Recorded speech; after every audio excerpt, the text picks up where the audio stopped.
नमस्कार दोस्तों। देखिए मित्रों, आज हम माध्यमिक शिक्षा बोर्ड की जो 8वीं क्लास की पुस्तक है उसमें हमारा चैप्टर चल रहा था पॉलिटिका, संघीय सरकार।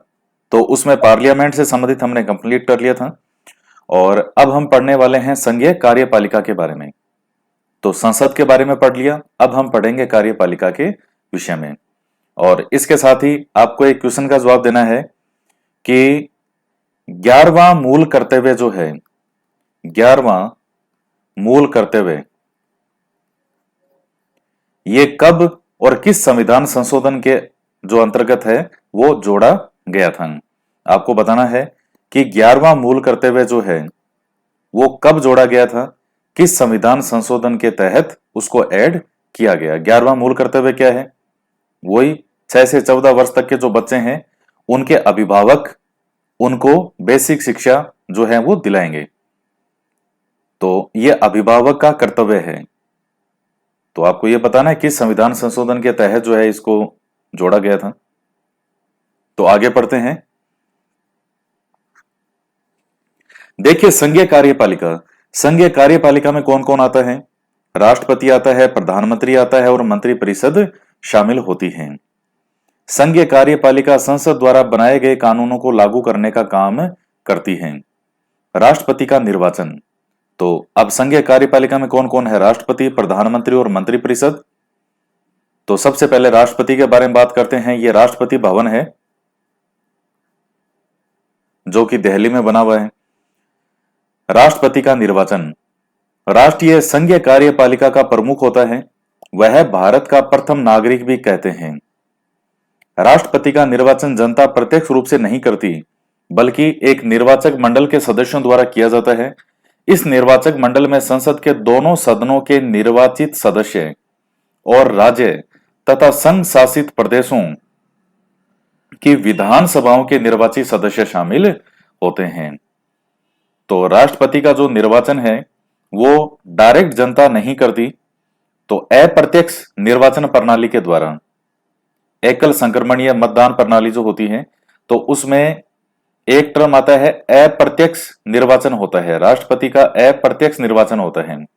अप्रत्यक्ष से मतलब क्या होता है कि जनता डायरेक्ट राष्ट्रपति का चुनाव नहीं करती, बल्कि जनता के द्वारा जो चुने हुए प्रतिनिधि हैं जो पार्लियामेंट में भेजे हैं, लोकसभा में और उनमें, और यहां राज्यों के अंदर जो एमएलए होते हैं जो कि जनता द्वारा डायरेक्ट निर्वाचित होते हैं, इन सब के द्वारा किसका निर्वाचन किया जाता है? राष्ट्रपति का। तो यानी डायरेक्ट जनता द्वारा नहीं होता तो प्रत्यक्ष निर्वाचन प्रणाली नहीं कहेंगे, अप्रत्यक्ष निर्वाचन प्रणाली इसका अर्थ है। तो इस निर्वाचक मंडल में कौन होता है? संसद के दोनों सदनों के निर्वाचित सदस्य।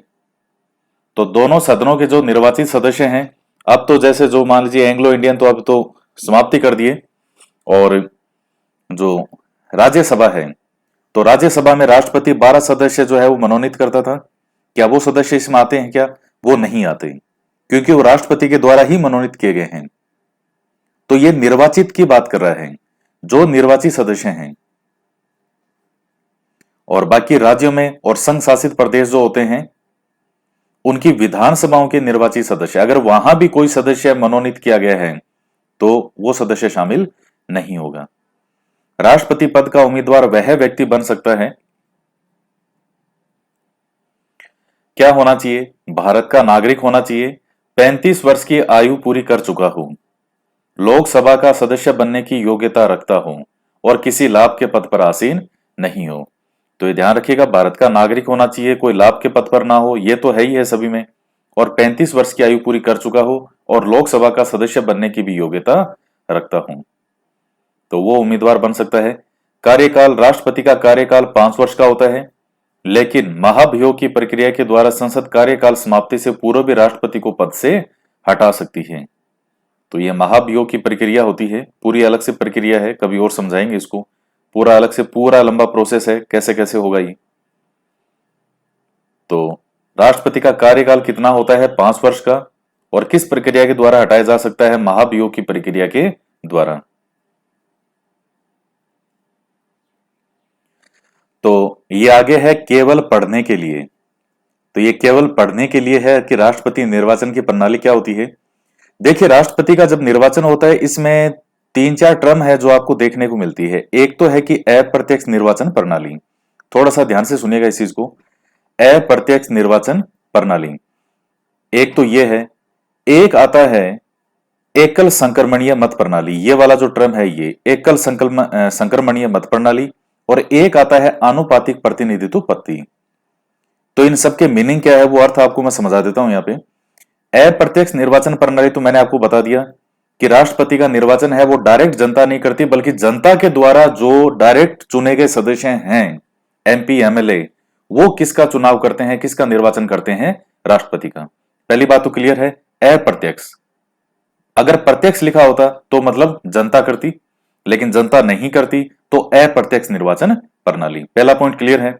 इसके बाद में एक आता है आनुपातिक प्रतिनिधित्व पद्धति। यह आनुपातिक प्रतिनिधित्व पद्धति क्या होती है? देखिए, अभी हम जैसे इसमें देखेंगे कि विधानसभा के प्रत्येक सदस्य के मत का मूल्य, तो इसमें हर जो सदस्य है विधानसभा के सदस्य के मूल्य अलग अलग होता है। दो जो राज्य हैं उनके विधानसभा के सदस्यों का मत का मूल्य अलग अलग होगा। सांसद है उसके मत का मूल्य अलग अलग होता है। तो सबका जो मूल्य का वेटेज है वो अलग अलग होता है, सेम नहीं होता। किसी राज्य के जो मेंबर है वहां का एमएलए उसका कुछ होगा, राजस्थान में कुछ होगा, पार्लियामेंट में सांसद है उसका कुछ होगा। तो ये वेटेज जिस तरीके से तय किया जाता है इसी को ही हम कहते हैं आनुपातिक प्रतिनिधित्व व्यवस्था। तो ये होती है आनुपातिक प्रतिनिधित्व पद्धति। तो ये मत मूल्य जो है सबका अलग अलग होता है। तो ये जो पद्धति है इसको आनुपातिक प्रतिनिधित्व पद्धति कहते हैं। आप देखेंगे सबका मत मूल्य सेम नहीं होता। राजस्थान के जो एमएलए हैं उनका मत मूल्य अलग आएगा, दूसरा स्टेट है यूपी बिहार है वहां का अलग आएगा। जो एमपी है पार्लियामेंट में सांसद उनका मत मूल्य अलग आएगा, उनका निकालने का तरीका अलग है कि कैसे एक सांसद का मत मूल्य कितना माना जाएगा। तो उस चीज को हम कहते हैं आनुपातिक प्रतिनिधित्व पद्धति। यह भी क्लियर हो गया होगा आपके। एक आता है एकल संक्रमणीय मत प्रणाली। अब यह है कि साहब ये एकल संक्रमणीय मत प्रणाली क्या होती है? इसको सिंगल ट्रांसफेरेबल वोट भी कहा जाता है।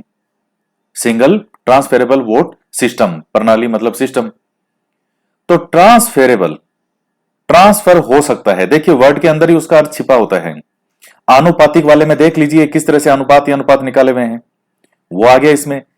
एकल संक्रमणीय ट्रांसफेरेबल ट्रांसफर हो सकता है मत का, तो यह नाम है एकल संक्रमणीय मत प्रणाली। इसमें देखिए क्या होता है कि जब वोट किया जाता है राष्ट्रपति के लिए, तो जैसे मान लीजिए 4 मेंबर हैं, तो 4 मेंबर में जैसे मान लीजिए 4 नाम है ए बी सी और डी, ये 4 व्यक्ति हैं कोई। तो अब जैसे मान लीजिए किसी ने वोट दिया, चाहे एमएलए एमपी है, उन्होंने राष्ट्रपति को वोट दिया, तो किसी ने मान लीजिए ए को वोट दिया, कोई बी को देना चाहेगा, कोई सी को देना चाहेगा, कोई डी को देना चाहेगा। लेकिन वो एक को वोट देकर के वही कार्यक्रम समाप्त नहीं हो जाता, उसे वरीयता देनी पड़ती है, प्रायोरिटी देनी पड़ती है। जैसे उसने मान लीजिए इस ए को दिया कि साहब, उसने मान लीजिए बी को किसी ने दिया 1 नंबर कि मैं इसको राष्ट्रपति के तौर पर देखना चाहता हूं। कहा अच्छा अगर ये नहीं बनेगा तो फिर मान लीजिए मैंने ए वाले को 2 नंबर दे दिया कि भैया अगर ये नहीं हो तो फिर 2 वाले में कर देना। अच्छा ये वाला भी नहीं बने मान लो, तो किसको वोट दोगे, तो किसको चाहोगे? फिर किसको चाहेंगे? चलो ठीक है डी वाले को। अच्छा ये भी नहीं बना तो फिर चलो ठीक है सी वाले को 4 नंबर। इस तरह से वरीयता देनी पड़ती है। और हर व्यक्ति से मेरा मतलब यहां आप एमपी एमएलए इनसे लगाना, जो मैं व्यक्ति का बार बार व्यक्ति बोल रहा हूं क्योंकि यही करेंगे चुनाव राष्ट्रपति का। तो किसी ने ए को 1 नंबर दिया, किसी ने सी को 3 नंबर दिया, किसी ने बी को 2 नंबर दिया। तो इस आधार पर जो है ये सब वरीयता देते हैं। एक को वोट देकर के छोड़ नहीं दिया जाता, वरीयता देनी पड़ती है उसको। अब जब वरीयता देंगे तो फिर आगे का सिस्टम यह है कि जैसे मान लीजिए जो सबसे ज्यादा 2 जने रहे, 2 जने हैं, या उनमें अगर कोई क्लियर कट वोट हो जाता है कि 50% से ज्यादा जिसको वोट मिल जाते हैं वो राष्ट्रपति बन जाता है। लेकिन मान लीजिए ए और बी और सी और डी हैं और पूरे 50% ए और बी का कोई भी व्यक्ति ऐसा नहीं है, मतलब कोई भी ऐसा कैंडिडेट नहीं है जिसको 50% से ज्यादा वोट मिले। अब जैसे मान लीजिए वोट का मत मूल्य है 10 लाख, जो मत मूल्य मान लीजिए आया है सबका, वो 10 लाख आया है। और अब मान लीजिए किसी को 5 लाख से ऊपर जिसको मिलेगा वो राष्ट्रपति बनेगा।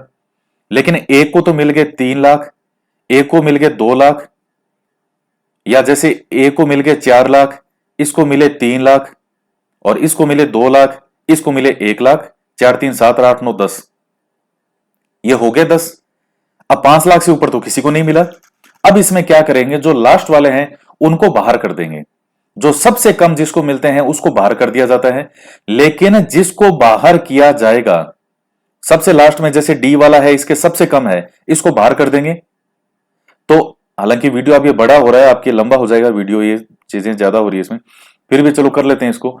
अब उसको जैसे डी वाले को बाहर कर दिया तो ठीक है, उसके वोट सबसे कम थे, सबसे कम ने उसको वरीयता दी। लेकिन और भी तो वरीयता देने वाले नंबरिंग में इस व्यक्ति के वरीयता क्रम में तो और भी तो आए होंगे जिन्होंने इसको वरीयता दी होगी। भाई कोई ऐसे भी होंगे जिन्होंने इसको 1 नंबर पे भी रखा होगा, कोई ऐसे भी होंगे जिन्होंने 2 नंबर पे रखा होगा, या किसी ने जैसे इसके समय में इसको जो वरीयता दी उसके साथ साथ और किन किन को वरीयता दी गई। तो उसमें जैसे मान लीजिए किसी को वरीयता ए वाला है, उसका नंबर था, किसी को सी वाले पे नंबर था, तो फिर इसके अलावा जिन जिन को लोगों को वरीयता दी गई थी वो सब वरीयताएं किस में हो जाएगी, ए और बी में काउंट हो जाएगी। यानी जैसे मैं एक बार फिर से समझा रहा हूं, एक बार फिर से आप देख लीजिए इसको, एक बार फिर से समझा रहा हूं। जैसे ए बी सी और डी, तो सब ने जो है इन चारों को वरीयता क्रम दी। अब जो सबसे ज्यादा 1 नंबर वाले वरीयता क्रम में, मान लीजिए ए को सबसे ज्यादा 1 नंबर वरीयता पे रखा लोगों ने, दूसरे नंबर पे बी को रखा, तीसरे नंबर पे जो वरीयता वाले थे उसमें सी वाला आ गया, और चौथे नंबर पे वरीयता जो दी गई वो डी को सबसे कम वरीयता लोगों ने दी। अब चूंकि ए वाला जो है, मैंने आपको उदाहरण बता दिया कि ऐसा नहीं है कि सबसे ज्यादा सिर्फ यही देखेंगे कि सबसे ज्यादा किसको मिले, ऐसा नहीं है। जैसे मान लीजिए 10 लाख, मैंने आपको एक उदाहरण बताया कि 10 लाख मत मूल्य है, तो यह देखा जाएगा कि 5 लाख से ज्यादा किसको मिला है। अब इसको मान लीजिए 3 लाख ही मिला है या 4 लाख ही मिला है, तो 5 तो नहीं हुए इसके। दूसरे के मान लो 3 लाख है मत मूल्य, इसको भी नहीं मिल रही वरीयता, तो सबसे लास्ट वाला जो है डी, इसको बाहर किया जाएगा। लेकिन डी को मान लीजिए जिन्होंने प्रथम स्थान पर रखा था, तो उन्होंने 2 नंबर 3 नंबर और 4 नंबर पे इनको भी तो किसी को रखा होगा, एबीसी को।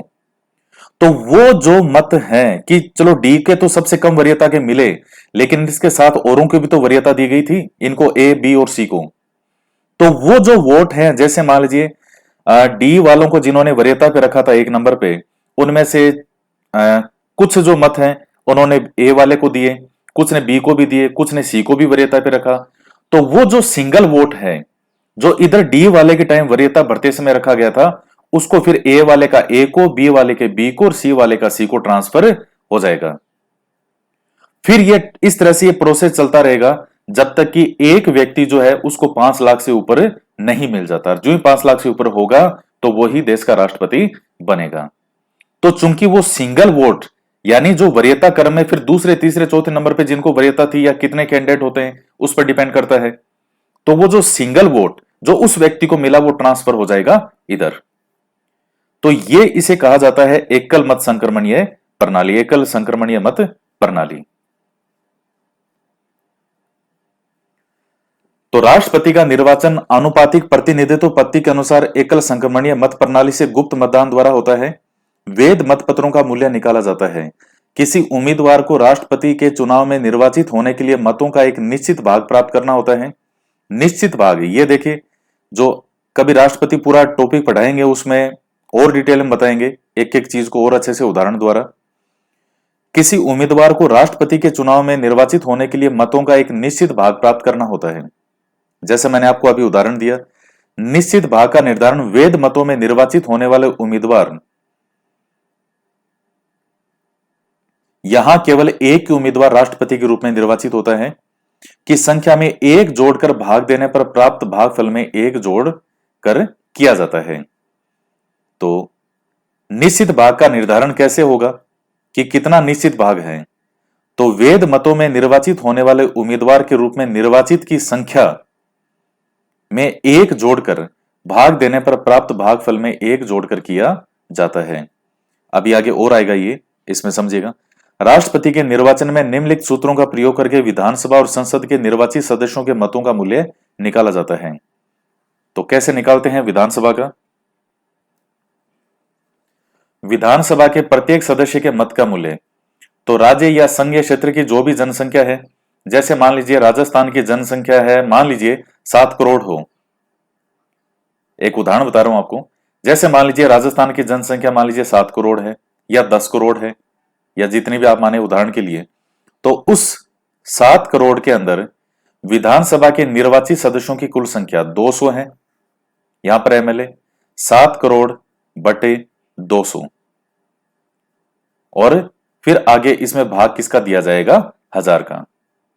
तो वो क्या आ जाएगा? एक विधायक का मत मूल्य आ जाएगा। और यह फार्मूला है चाहे राज्य हो और जहां संघीय क्षेत्र जो है, जैसे दिल्ली है, पुडुचेरी है, तो ये आते हैं, ये चुनाव में भाग लेते हैं, केंद्र शासित प्रदेश जो हैं। तो वहां हर जैसे विधानसभाओं में और जहां भी जो भी केंद्र शासित प्रदेशों को इंक्लूड किया जाता है इसमें, वहां ये इस प्रकार से मत मूल्य निकाला जाता है। फिर है सांसद के प्रत्येक निर्वाचित सदस्य का मत मूल्य कैसे निकालेंगे? तो समस्त विधानसभा सदस्यों के मतों का मूल्य, अब ये कितने में जाएगा? ये खूब जाएगा। ये समस्त विधानसभा सदस्यों के मतों का मूल्य वो निकाला जाएगा। ये आ जाएगा जब हर राज्य का, केंद्र शासित का निकाल लिया जाएगा, सबको जोड़ लेंगे आपस में, बटे संसद के दोनों सदनों के निर्वाचित सदस्यों की संख्या। तो वो क्या आ जाएगा? संसद के प्रत्येक निर्वाचित सदस्य के मत का मूल्य। तो ये एक मत का मूल्य होता है। राष्ट्रपति उम्मीदवार को प्राप्त कुल वैध मतों का एक निश्चित भाग प्राप्त होना आवश्यक है, जो इस प्रकार सुनिश्चित किया जाता है। अब राष्ट्रपति के लिए कुल वैध मतों का कितना निश्चित भाग प्राप्त होना आवश्यक है, तो वो निकालेंगे कैसे? कुल वैध मत कितने हैं टोटल सभी मिलाकर के, ये विधानसभा संसद, बटे राष्ट्रपति के लिए निर्वाचित उम्मीदवार की संख्या। जैसे मान लीजिए 4 जने हैं, तो 4 प्लस 1 और आगे क्या हो जाएगा फिर प्लस 1। तो ये इस प्रकार से निकाला जाता है, वैध मत बटे राष्ट्रपति के निर्वाचित उम्मीदवार की संख्या प्लस 1 और इसमें बाद में फिर प्लस 1 जोड़ा जाता है। तो वो माना जाता है मतों का निश्चित भाग कि किसी को भी राष्ट्रपति बनना है तो उतना तो उसको प्राप्त करना ही होगा। अब आता है राष्ट्रपति की शक्तियां। राष्ट्रपति द्वारा प्रयोग की जाने वाली शक्तियों और कार्यों को 2 भागों में विभाजित किया जा सकता है, सामान्यकालीन शक्तियां और आपातकालीन शक्तियां। सामान्यकालीन शक्तियां क्या होती है? राष्ट्रपति संसद के सत्र को बुलाता है और उसके प्रथम अधिवेशन को संबोधित करता है। तो जो भी संसद का सत्र है उसको बुलाने का काम राष्ट्रपति करता है और जो प्रथम अधिवेशन होता है उसको संबोधित करता है। संसद द्वारा पारित विधेयक पर क्या करता है? हस्ताक्षर करता है। जब संसद का सत्र नहीं चल रहा हो तब आवश्यकता होने पर अध्यादेश जारी करता है। तो अध्यादेश जारी करने की शक्ति किसके पास है? राष्ट्रपति के पास में। और जो राज्य है वहां भी राज्यपाल अध्यादेश जारी कर सकता है जब संसद का सत्र नहीं चल रहा हो और अचानक किसी ऐसे कानून की आवश्यकता हो। तब उस समय क्या होगा? ऐसा तो है नहीं कि रातों रात सभी को बुला करके संसद का सत्र चलवाया गया या फिर जो विधानसभा है उसका सत्र चलने लग जाएगा। ये तो इनका एक टाइम होता है कि इस समय सत्र चलेगा। अब अचानक बाद में आवश्यकता होगी तो अध्यादेश क्या होता है कि जब सत्र नहीं चल रहा हो तो उस समय राष्ट्रपति जो है वो अध्यादेश जारी कर सकता है और वो कानून का ही काम करता है। तो जैसे आर्टिकल 123 है तो वो अध्यादेश जारी करने का है राष्ट्रपति के द्वारा, और राज्य के संदर्भ में अध्यादेश जारी कौन कर सकता है? राज्यपाल। वहां आर्टिकल है 213, अध्यादेश जारी करने की राज्यपाल की शक्ति।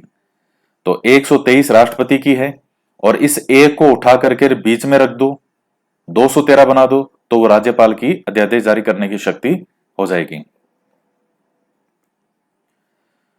प्रधानमंत्री, मंत्रिपरिषद के सदस्यों, राज्यपाल, सर्वोच्च न्यायालय और उच्च न्यायालय के न्यायाधीशों सहित कई महत्वपूर्ण पदों पर नियुक्तियां करता है।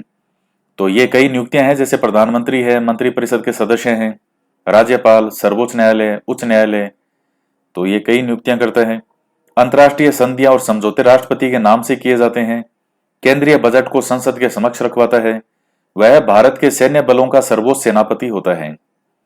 तो सैन्य बलों का जो सर्वोच्च कमांडर है वो किसे कहा जाता है? राष्ट्रपति को कहते हैं। वह थल जल वायु सेना के प्रमुखों की नियुक्ति करता है और युद्ध व उसकी समाप्ति की घोषणा करता है। अपराधियों की सजा को माफ, कम या स्थगित करता है। मृत्युदंड के मामले में क्षमादान करने का प्राधिकार केवल राष्ट्रपति को है।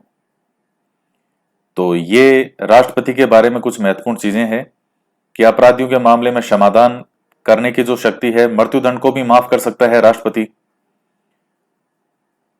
तो ये है। अब ये दया याचिका देखिए, कई बार जो है अपराधी क्या करते हैं, हाई कोर्ट ने भी मान लो फांसी की सजा सुनाई, फिर क्या करते हैं, सुप्रीम कोर्ट में अपील करते हैं, सुप्रीम कोर्ट ने भी फांसी की सजा को बरकरार रखा, तो फिर एक स्पेशल इजाजत लेकर के और फिर वो राष्ट्रपति के पास में भी अपनी दया याचिका भेज सकते हैं कि हमें जो है हमारे मृत्युदंड की सजा को कम किया जाए या माफ किया जाए या उसको आजीवन कारावास में बदला जाए। तो फिर वो राष्ट्रपति के पास में दया याचिका पड़ी रहती है। अब वो निर्णय कब तक करता है तो वो फिर उस पर डिपेंड है। तो फिर राष्ट्रपति दया याचिका को चाहे तो माफ कर सकता है, उनको क्षमादान दे सकता है, मृत्युदंड को माफ कर सकता है। तो ये चीजें हैं। आपातकालीन शक्तियां, युद्ध, बाह्य आक्रमण या सशस्त्र विद्रोह की स्थिति में आपातकाल लागू करना। देखिए आपातकाल एक तो युद्ध, बाह्य आक्रमण या सशस्त्र विद्रोह की स्थिति में, तो आर्टिकल 352।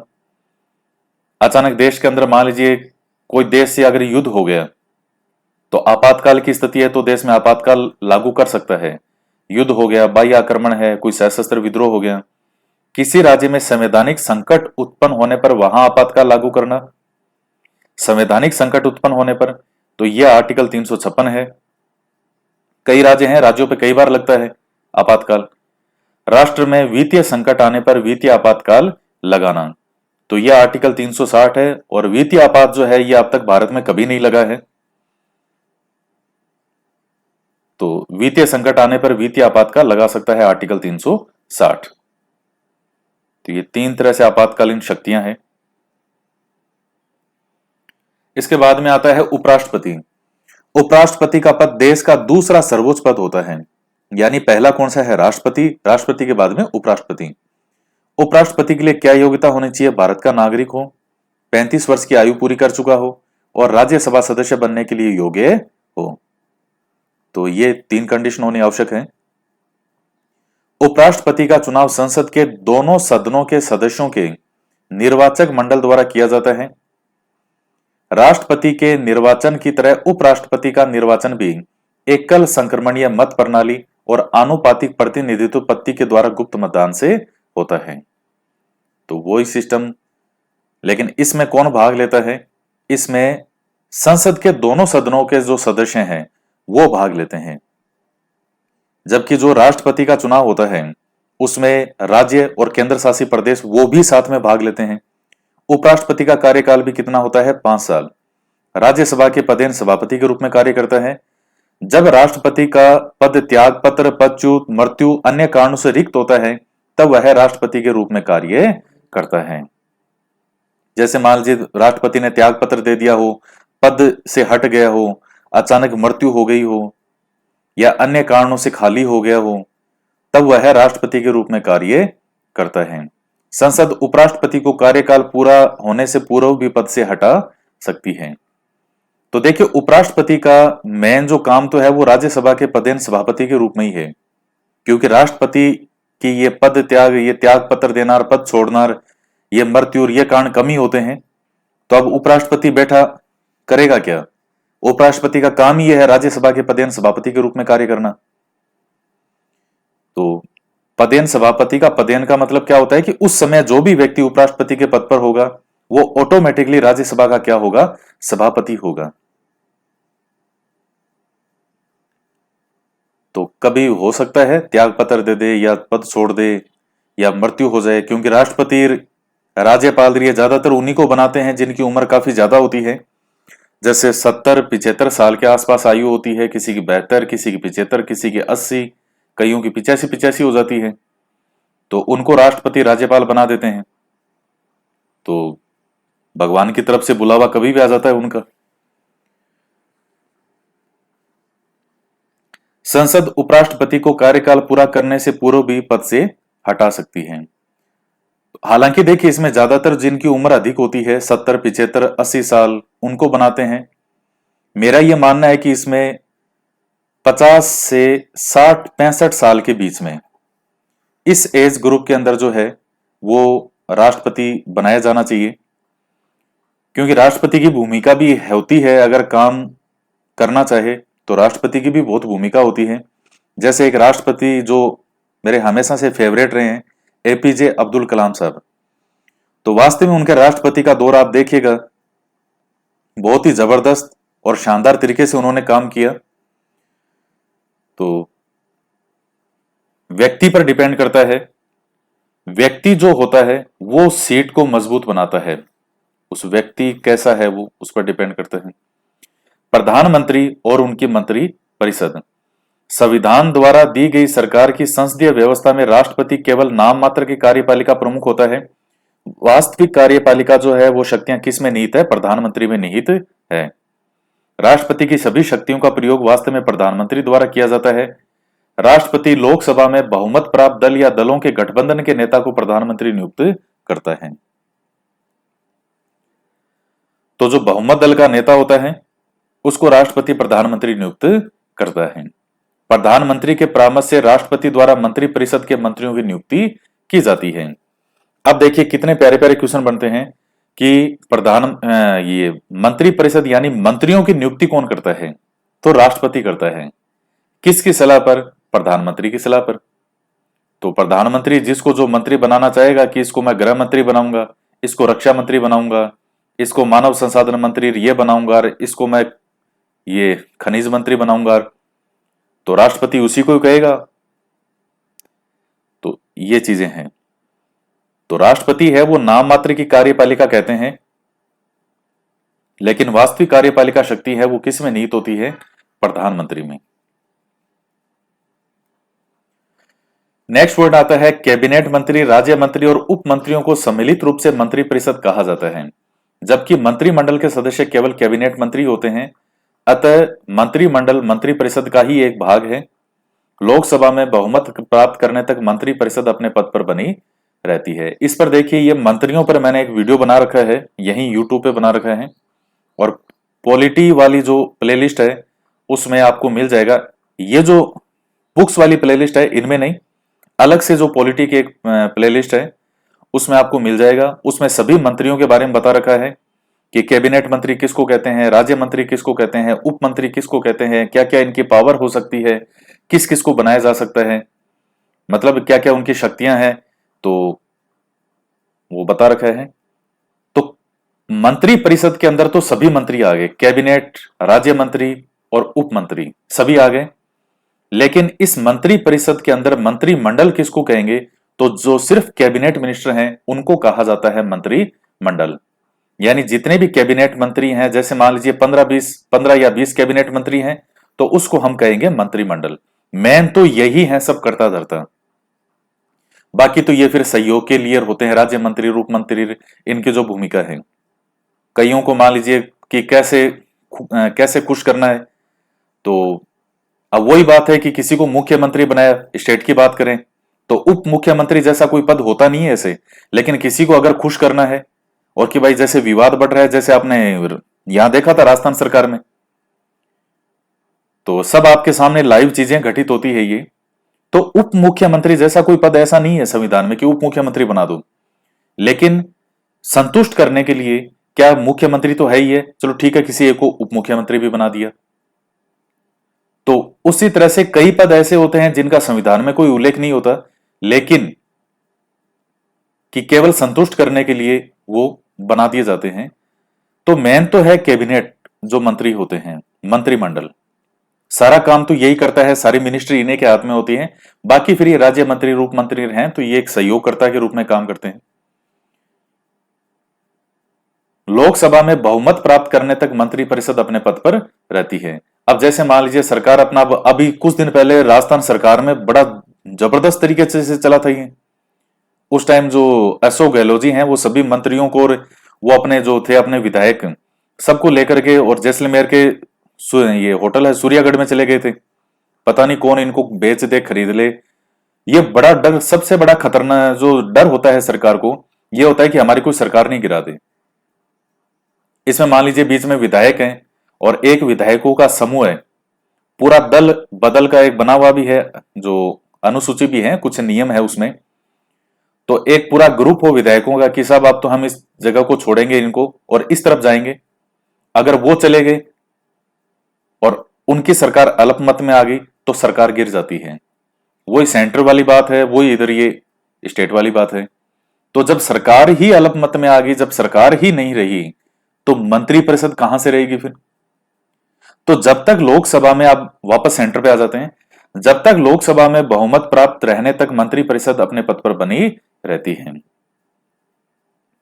कई सरकारें गिरती है, अटल बिहारी वाजपेयी जी की सरकार गिर गई थी। तो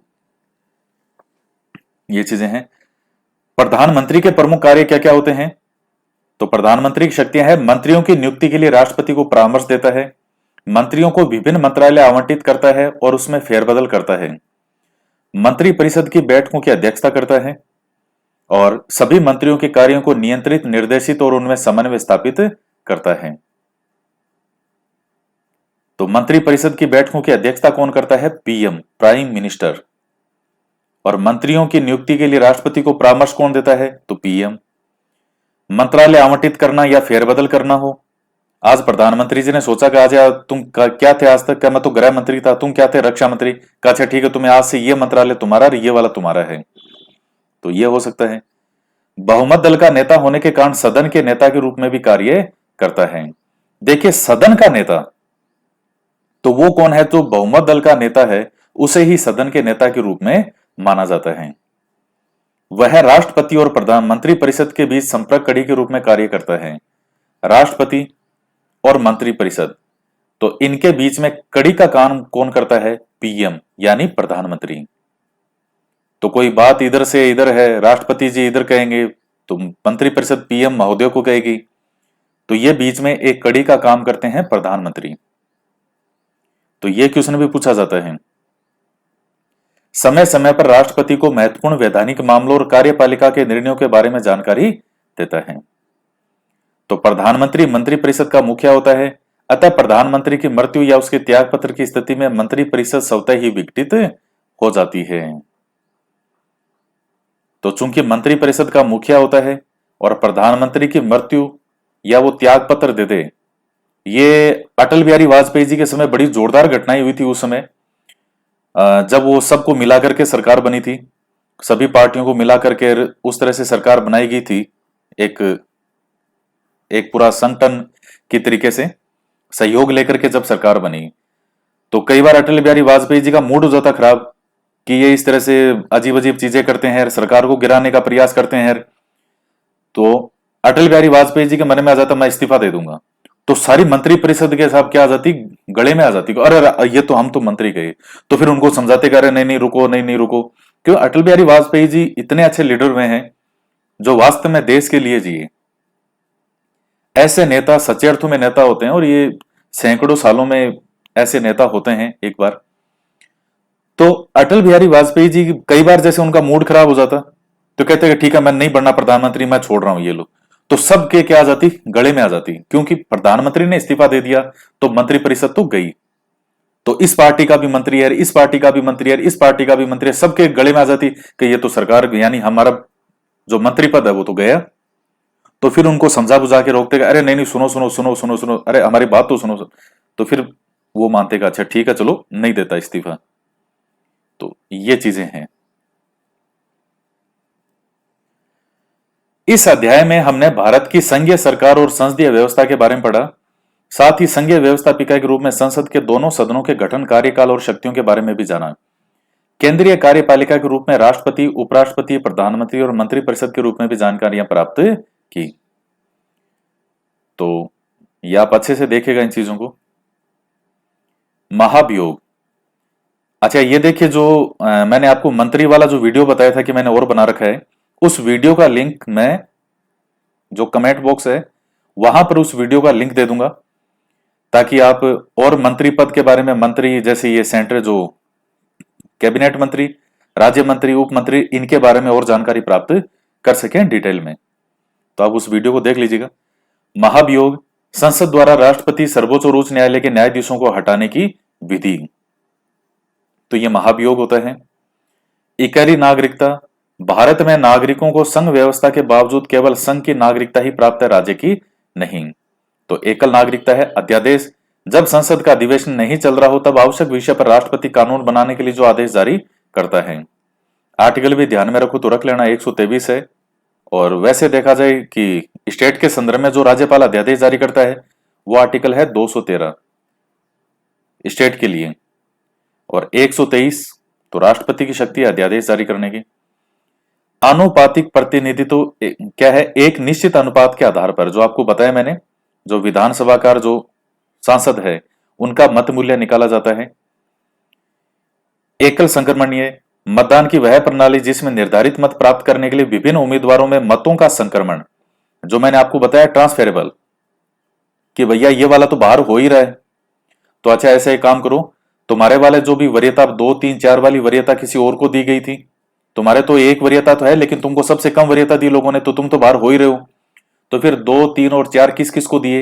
ये 2, 3, 4 तो मैं उदाहरण 4 मान के चल रहा हूं, हो सकता है 2 ही लोग हों, हो सकता है 5, 6, 7 हों, कितने भी हो सकते हैं। तो फिर लेकिन ऐसे हर कोई जो है राष्ट्रपति के उम्मीदवार के लिए खड़ा नहीं हो सकता, उसका अलग से है प्रोसेस। कहीं आपका मन करे कि चलो मैं भी राष्ट्रपति बनूंगा, तो पहले वो इतनी आसानी से नहीं है कि कोई भी राष्ट्रपति के लिए जाकर के आ जाए। हाँ, लोकसभा का आप चुनाव लड़ सकते हो, एमएलए का चुनाव लड़ सकते हो, आपकी इच्छा है। तो निर्धारित मत प्राप्त करने के लिए विभिन्न उम्मीदवारों मतों का संक्रमण, तो संक्रमण का मतलब ट्रांसफेरेबल, इधर से उधर। तो बाकी जो 2, 3, 4 वालों की वरीयता थी तो वो उनको और बांट देंगे, भैया तुम तो जा ही रहे हो, अब 2, 3, 4 जिनको और को मिली तो वो इनको दे देते हैं, जिसको मिली जो। फिर काउंटिंग करेंगे, फिर नहीं आएगा, फिर जैसे 3 नंबर वाला है उसको बाहर करेंगे, तो उस 3 नंबर वाले के 2, 3 और 4 नंबर की वरीयता किस में है? अगर मान लीजिए तब तक कोई निश्चित मत नहीं मिले तो फिर 3 वाले को बाहर करेंगे, तो उस वाले जो मत है वो 1 और 2 वाले को दे देंगे। तो इस प्रकार से यह प्रोसेस तब तक चलता रहता है जब तक कि कोई फाइनल किसी को निश्चित वेद मत नहीं मिल जाते। और पासा किधर भी पलट सकता है, 2 नंबर वाला भी जीत सकता है, 3 नंबर वाला भी। जैसे मान लीजिए अगर मत शुरू में इतने ज्यादा हो जाते, बाद में इधर ट्रांसफेरेबल में, एकल संक्रमणीय मत प्रणाली में, हो सकता है वो बन जाता, वो बाहर हो रहा है तो फिर इनमें से कोई बनेगा, हो सकता है 2 नंबर वाला बन जाए। ये चीज है। तो नेक्स्ट कुछ क्वेश्चन करते हैं। सही विकल्प को चुनिए। संघात्मक व्यवस्था की विशेषता है तो शक्तियों का विभाजन, शक्तियों का केंद्रीयकरण, न्यायालय की स्वतंत्रता का अभाव, सर्वाधिकारवादी शासन। क्या होगा? संघात्मक शासन, शक्तियों का विभाजन। शक्तियों का केंद्रीयकरण नहीं, ये नहीं है क्योंकि शक्तियों का विभाजन तो है राज्य और केंद्र में। न्यायालय की स्वतंत्रता का अभाव नहीं, ये भी नहीं है, न्यायालय स्वतंत्र है। सर्वाधिकारवादी शासन यानी सब कुछ एक व्यक्ति के हाथ में, सर्वाधिकार वो भी नहीं है। तो शक्तियों का विभाजन है, ए हो जाएगा। संसद का अंग नहीं है। क्या राज्यसभा संसद का अंग नहीं है? लोकसभा, राष्ट्रपति, राज्यपाल। तो संसद का अंग कौन सा नहीं है? राज्यपाल नहीं है। लोकसभा भी है, राज्यसभा भी है और राष्ट्रपति भी है। और ये संसद के अंग वाला तो फर्स्ट ग्रेड में भी आया था, अभी जो फर्स्ट ग्रेड के एग्जाम हुए थे कुछ समय पहले, और बहुत सारे विद्यार्थियों का गलत भी हुआ था वहां। काफी विद्यार्थी क्योंकि वो ढंग से जो है चीजों को अच्छे से पढ़ते नहीं है, वो रट्टे लगाने की कोशिश करते हैं। ये समझने की चीजें हैं, संविधान तो पूरा समझने की चीज है कि राष्ट्रपति भी अगर संसद का अंग है तो वो क्यों है, रट्टे लगाने की आवश्यकता नहीं है। इनको समझ के पढ़ें कि कोई भी विधेयक जो है वो कानून कब बनेगा। विधेयक क्या होता है? कानून बनने से पहले उसको विधेयक कहते हैं, जब बन जाता है तब वो कानून है। तो वो विधेयक बनेगा कब? कि जैसे लोकसभा ने भी पारित कर दिया, राज्यसभा ने भी पारित कर दिया, लेकिन अब जब राष्ट्रपति को उस पर साइन करना पड़ेगा तब जाकर के फिर वो बनेगा कानून। तो चूंकि कानून के या किसी विधेयक के बनने में, किसी विधेयक के कानून बनने में राष्ट्रपति का भी रोल है, अंतिम रूप से साइन तो राष्ट्रपति करेगा, इसलिए राष्ट्रपति जो है वो संसद का अंग माना जाता है। अगर राष्ट्रपति साइन वाइन नहीं करता, इस रूप में राष्ट्रपति की भूमिका नहीं होती, तो फिर राष्ट्रपति फिर नहीं आता इसमें, लेकिन चूंकि आता है। तो ये चीजें हैं। तो अब ये एक, जैसे इसमें मान लीजिए भारत संघ में कितने राज्य और केंद्र शासित प्रदेश हैं, तो कितने हैं मैं आपको बता चुका हूं, 288। ऐसे याद कर लेना, 288 यानी 28 8, 28 तो अभी राज्य हैं और 8 केंद्र शासित प्रदेश हैं। राष्ट्रपति लोकसभा में कितने सदस्य मनोनीत करता है, तो अब कितने करता है, तो अब कुछ नहीं करेगा। क्यों नहीं करेगा, अब एंग्लो इंडियन वाला जो मुद्दा ही समाप्त कर दिया, अब एंग्लो इंडियन की कोई नियुक्ति नहीं होगी। मतलब कोई भी उनको मनोनीत करने की आवश्यकता नहीं थी, तो अब वो खत्म कर दिया। 104 संविधान संशोधन जो है अधिनियम, तो उसमें ये समाप्त कर दिया इसको, जो संशोधन हुआ है 104वां संविधान संशोधन। तो उसमें एंग्लो इंडियन को जो 2 मनोनीत करता था, अब वो स्थान समाप्त कर दिया। तो अब कितने सदस्य होंगे, 543। संघीय मंत्रिपरिषद किसके प्रति सामूहिक रूप से उत्तरदायी होती है, तो इसका जवाब आपको बताना है कि संघीय मंत्रिपरिषद किसके प्रति सामूहिक रूप से उत्तरदायी होती है। तो मंत्रिपरिषद, ये एक दिन मैंने पहले भी आपको बताया था, मंत्रिपरिषद अपने आप में एक समूह ही है। तो मंत्रिपरिषद किसके रूप से उत्तरदायी होती है, सामूहिक रूप से, तो ये कमेंट करके बताइएगा। और मुझे आशा है कि किसी का भी उत्तर कम से कम इस क्वेश्चन का गलत नहीं होगा। बाकी तो थोड़े डिटेल वाले हैं, तो ये तो आप रहने दीजिए। इस 4th नंबर क्वेश्चन का उत्तर कमेंट करके बताइएगा। तो आज के वीडियो में इतना ही। तो मिलते हैं नेक्स्ट क्लास में एक नए टॉपिक के साथ। जय हिंद, जय भारत।